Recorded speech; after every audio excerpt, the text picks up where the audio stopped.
that Reggie was doing. Everyone thinks Reggie and I hate each other. You know, that's not so at all, you know. And, we don't have any problems.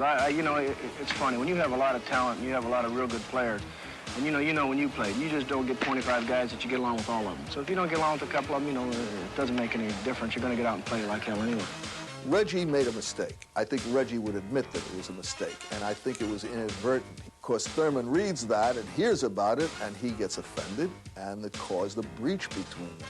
It was a breach that they both regretted, because they had mutual respect. They were never going to be buddies. They were never going to socialize, but they had mutual respect. Munson chose to bury the hatchet because winning came first, and Reggie's clutch homers had plenty to do with winning. The summer of '77 saw the Yankees and the explosive Boston Red Sox dead-aimed on a perpetual collision course for the division title. For that, the Bombers received an unexpected shot in the arm from the slim left arm of rookie Ron Guidry. Pitching was made easier because I got to throw to a guy like Thurman. He made pitchers that were average good. He made them win a lot of games because of his ability to take all the pressure and call the game. And we all felt like, well, that's the best pitch to throw. I mean, I'm not going to second guess it and say it's not. I could have thrown a guy 20 sliders and made him look foolish, but if he called for a fastball, that's what I threw. If I threw a pitch that a guy hit out of the ballpark, he took the responsibility for it. He said, I called for it. And he might have exaggerated on the truth and said, the guy hit a good pitch. It could have been right down the middle of the plate. But he always took the responsibility, and nobody argued with him. I would come in from the bullpen and get out of the car and go to the mound. And Munson would meet me at the mound. He'd be out there with Billy. And Munson would say, hey, how are you going to lose this one? I said, I don't know. Get back there. We're going to find out, you know.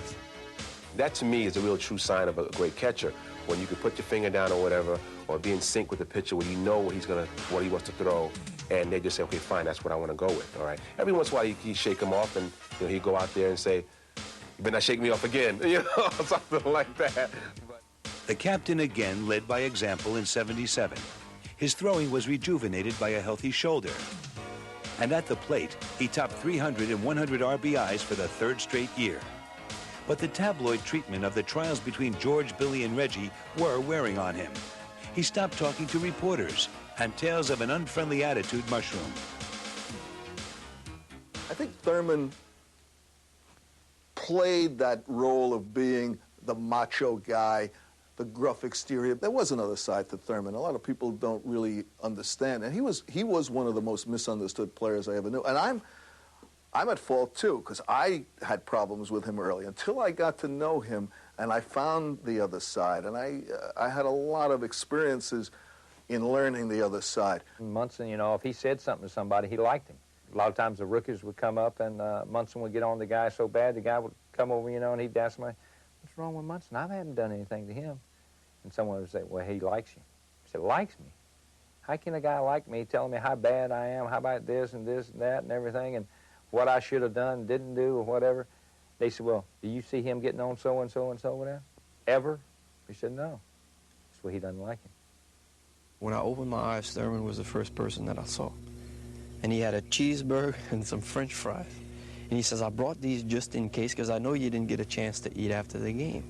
And he said, I was concerned, you know, when they wheeled you out. He said, we really didn't know what had happened. I said, well, Thurman, I don't know. I didn't talk to the doctor yet. And he says, well, I'll stay with you a while until we find out what's happening. But he stayed with me until 2 or 3 o'clock in the morning. And I'm sure everyone else had things to do. And I don't know if I'd have visited a guy in the hospital either. But he was the only one that had came, and he spent all that time with me, 3 or 4 hours in the hospital, until the doctors convinced him that I was going to be fine and everything was going to be normal in about another week. If Thurman appeared enigmatic, so did his team. 1977 featured enough highs and lows to fill a weather map. The division race with Boston was nerve-wracking to the wire. And yet through it all, Munson's Yankees maintained an unshakable air of toughness, pride, and confidence. I think everybody knew from about the first week of the season that we were going to win that year. There were just no two ways about it. You know, as long as we didn't have anybody that was going to be out for the season, we could maintain.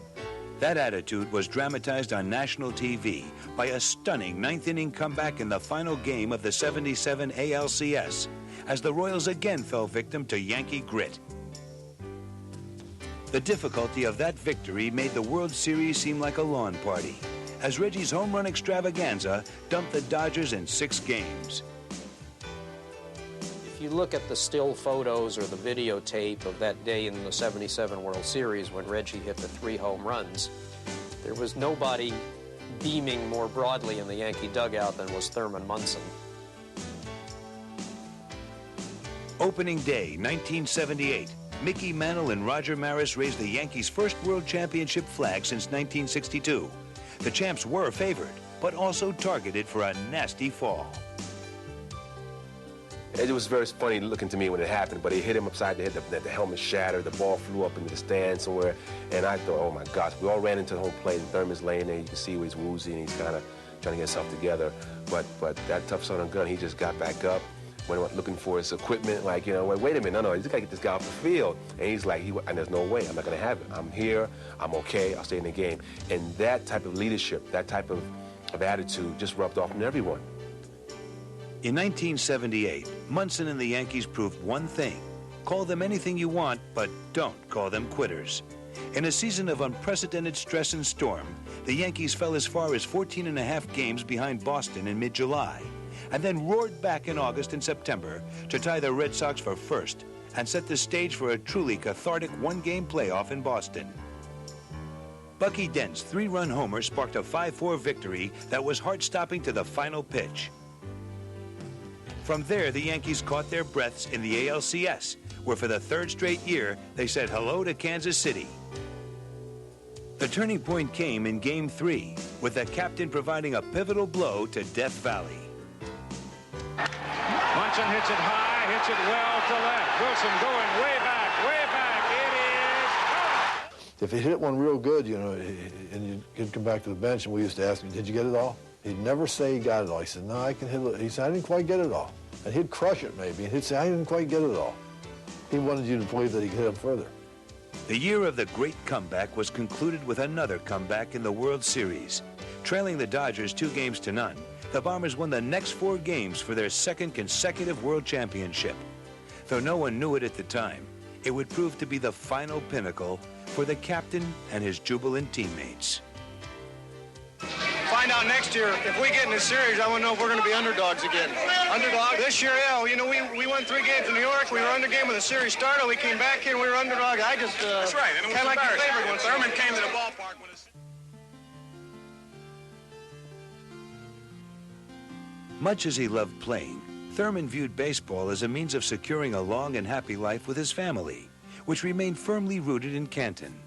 By 1979, after flirting with notions of playing for Cleveland, he felt he'd found the answer to gaining more precious time with his son Mike and daughters Tracy and Kelly, flying home in his own plane. He wanted to be close to his family. I mean, I think, you know, his son, his daughters were growing up. I think he always bothered him that he wasn't there to really share that. I think all ball players go through that feeling at one time or another. But I understood that he was getting more involved in flying. I understand it was a passion. He loved to do it. I think that the reason he was flying home as often as he did and began to fly is because he didn't want to move his family out of Ohio because they loved it there and he loved it there. But he wanted to be with them as much as he could. And the way he had this all figured out, he talked about it. He said, I could leave here after a night game, drive to Teterboro Airport, and be home in my house by midnight, not much later than I would be if I drove to New Jersey. I could spend all day with my family and get in the plane and fly back for the game the next night. I just think that he realized that he needed to spend some time with the kids, and our son was having some problems. He was hyperactive at the time, and that takes some special parenting, and I think Thurman felt that he could add a dimension to Michael's life that was lacking with him playing in New York. So one of the reasons for, you know, purchasing the airplane was so he could spend more time with the kids.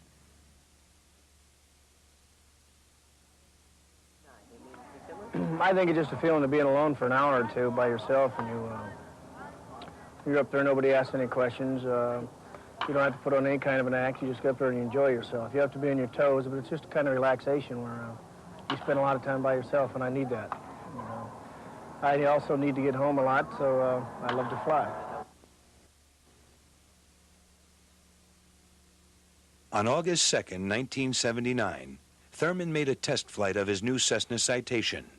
Upon landing, he lost control and crashed some 1,000 feet short of the runway. The 32-year-old Yankee captain never escaped the burning wreckage. It was total shock, stunned. I mean, it's something like you hear what people are saying to you, but you don't believe it. It's just like, no, there's no way this is happening. I was just with him the other night. We were sitting there joking, playing cards or whatever. And it was just like total shock, disbelief. I broke down and cried. I couldn't believe that this was happening. It was unfortunate. I remember I was driving up to New York when I heard it. I sat at a little place called Surgeonsville, New Jersey, and I just yelled and cussed when I heard it. And it was something that you don't expect. I think many times we athletes think that we can do anything, we're invincible, or we will go on and on. And it was a tough period. It was a tough period for the family. He left a wife and some kids.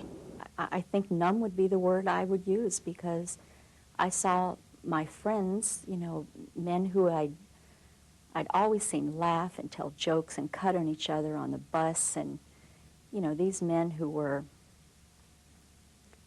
so different, and here they were getting off of a bus coming to a cemetery, to see their teammate and their friend, and it was heartbreaking. It was heartbreaking for all of us. The wrenching news made page-one headlines, not only in New York, but across the nation. It reduced many grown men to tears, including George Steinbrenner, who depended on the Yankee captain to speak bluntly and set matters straight in troubled times. Now, close friend Lou Piniella would have to speak for the team. We don't know why God took Thurman away from us. Nobody really knows that. But we all know that as long as we all wear a Yankee uniform, Thurman will never be too far from us. He'll be right with us. Diane, I hope that God gives you the strength, the courage, and the conviction to carry on just the way Thurman wanted you to carry on and raise your family just the way Thurman would have wanted you to raise it. God bless you, Thurman, wherever you are, and God be with you by your side forever. The New York Yankees had been struggling to get themselves back into another pennant race when the tragic plane crash occurred. When it came time to play ball again, fans filled Yankee Stadium for an outpouring of public grief that could only be compared to the legendary farewell 40 years earlier for the team's last captain, Lou Gehrig.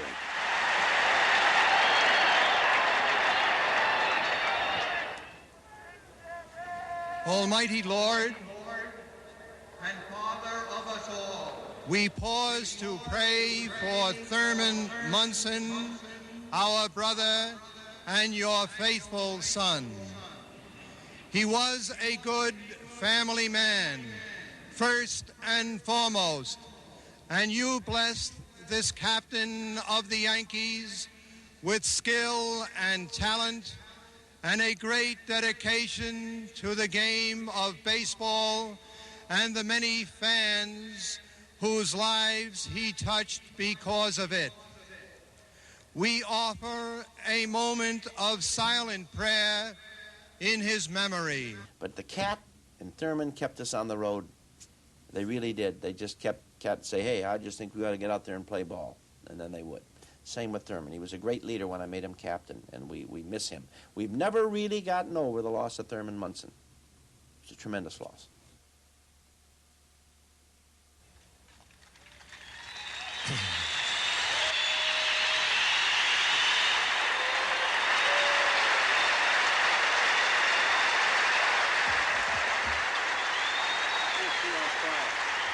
To see this majestic three-tiered stadium, Yankee Stadium, filled with these fans who in a beautiful, beautiful way, rather than stand in silence, started yelling his name in the mist, in the rain, and it went on and on. It was an unprecedented